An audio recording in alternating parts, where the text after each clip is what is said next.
Hindi paunahan at pagalingan ang labanan sa mundong ito. Hindi mo kailangan maging sobrang yaman. Hindi mo kailangan maging sobrang advanced sa career mo.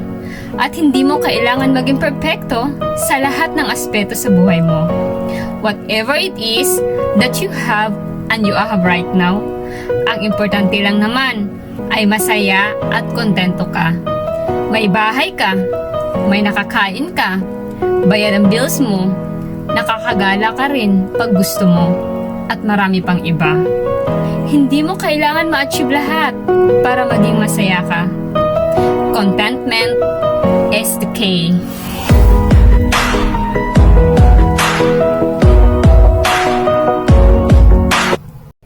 Please do like and follow for more Hugot.